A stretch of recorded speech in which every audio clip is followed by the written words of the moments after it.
best week, worst week.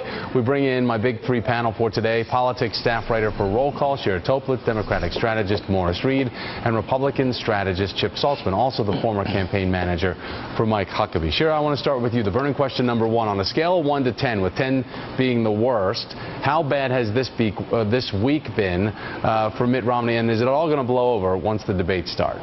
Yeah, I'd give this about a 6 or a 7 in terms of a bad week for Mitt Romney. The problem isn't necessarily just his 47% comment alone. The problem is it comes on top of pretty much a lackluster convention or less energized convention than the DNC, his foreign policy faux pas last week. It's really more of a pile-on issue for Mitt Romney than anything. All right, speaking of that pile-on, because, Chip, we hear a lot of wailing, teeth gnashing going on this week from Republicans, from pundits alike. So the burning question number two, if you were Mitt Romney's advisor, what would you tell him to do to turn it around, at least so that people in your own party and people like Peggy Noonan, who are writing scathing articles about you, will turn it around?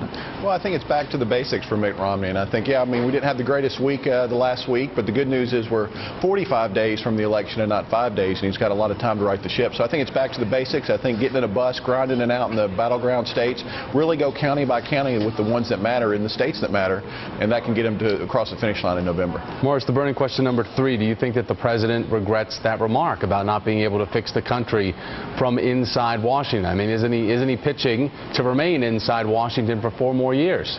Oh, I think that you have to put it in context. Is what he's saying is that he regrets that he wasn't able to have people in Washington that he can work with. It takes 2 to tango in this town. There are Republicans and Democrats. So I think what he was saying is he regrets that he wasn't able to work with these guys.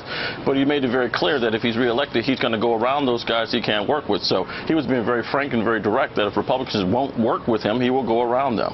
All right, so let's take a look at the topic number 2 here with the big numbers first, Shira. As we look at this, the 47% of Americans that do not pay taxes, as pointed out by Mitt Romney to a group of big money donors down in Florida. Is this going to hurt Mitt Romney come Election Day with people beyond that 47%, or is that damage just very limited? I actually think it's fairly limited.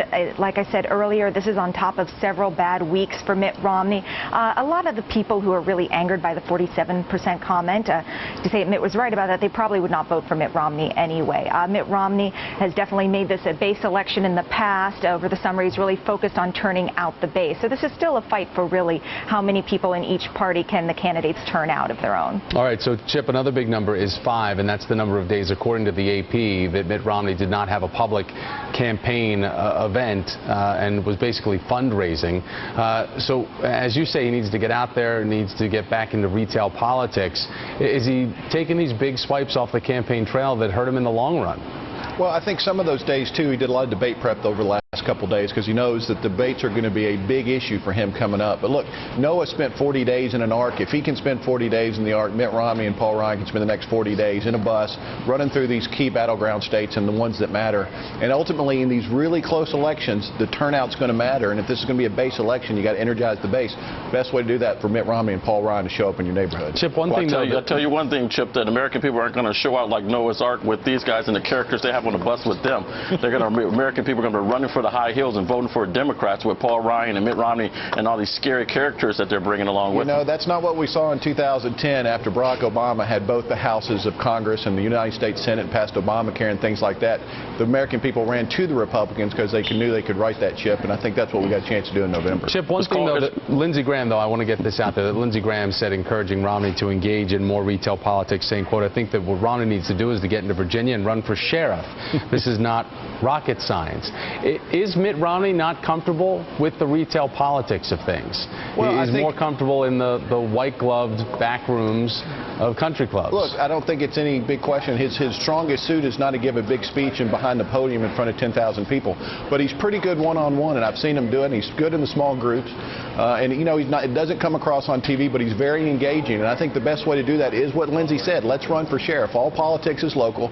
Let's get into those counties that matter and really shake those hands, because on these close elections, turnout's going to be the one that matters. And in a race that's a 2 or 3 point margin, those are going to make the difference. All right, let's look at those numbers of Morris, because we've got the number 50 to talk about, and the president in some of the latest swing state polling is showing coming in at 50% over Mitt Romney. Look at Colorado, Iowa, Wisconsin. So if you're in the Romney camp, does that concern you, or do you think that there's still wiggle room here? I mean, because President Obama, he's off to Wisconsin today. The Obama campaign doesn't seem like they're taking anything for granted. Well, I like Lindsey Graham's idea of having him run for sheriff somewhere in Virginia. That sounds great, and I think the American people would be better off if he wasn't elected president. But listen, there's a lot of campaigning to do. The Democrats shouldn't take anything for granted. The president needs to double down on those states that are going to be critical, like those 7 states that are going to be the swing states, Ohio, Colorado, those places. That's really where he needs to spend his time and effort. Stop worrying about polls. Stop looking at polls because they don't matter. It really is about connecting the voters right now and really turning up the volume on your turnout. Chip, do Republicans wish that maybe there was another candidate that was at the front right now? Well, we don't even talk about that. Mitt Romney's our nominee. Paul Ryan's our nominee. We're excited about the ticket. We've got some work to do. We know that, but we've got 45 days to do it. All right. I think the answer is yes, Chip. You guys would be excited for someone else. He was number 2 for everyone, not number 1 for anyone. He won the nomination. Look, there's no question we went through a tough primary. Democrats went through a tough primary 4 years ago, too. They rallied around Barack Obama. Democrats do that. Republicans do that. That's what we do. He's our nominee, and we're going to support him. Do you think, though, Chip, that someone like Mike Huckabee, you worked for him, do you think he would have been better in this type of format? That's just not fair. You know where my heart is. But, no, look, obviously I'm crazy about Mike Huckabee. But, look, Mitt Romney beat us 4 years ago. We support him in this nomination. He's got the full support of the party. The convention showed that. Everybody came together, and we're energized as a base, even though I do believe this is a choice election based on Barack Obama as president. The energy is there in the key states, and that's what we got to kind of plug into that energy and take us to the finish line. Is it, though? I mean, because the narrative why don't working? we give Chip something they can really rally around? Mike Huckabee and Mitt Romney on television together. You can be their executive producer. They've been on TV together. They got good chemistry. Chip, I want to ask you, though, when it comes to Mitt Romney, though, is the narrative of this being a referendum on President Obama, it's not working for him. Doesn't he need to cast a bigger leadership vision, calling people to rise up? Yeah, no, I think there's a two-part of this, but I think there's 3 numbers that matter. I think the unemployment rate at 8.1%, a gallon of gas at $4, and a $16 trillion deficit are numbers that really affect everybody's daily life. The president said he wanted 4 years. If he couldn't fix it, he should be a one-termer. I agree with that statement. Mitt Romney's got to give them a choice now on what he can do better, and that's going to be what ultimately people go to decide on the ballot box. All right. Well, 47% of the people already know what he thinks about them, so we're going to really focus on look, if it's the margin of error. 47, then we'll fight over the 6%. Well, that's all Mitt Romney wants is that 5 or 10%. To you guys. Guys, stick around, because coming up next, the Big Three is going to size up the best and the worst weeks. I kind of have a feeling where this is going to go. We're back after this.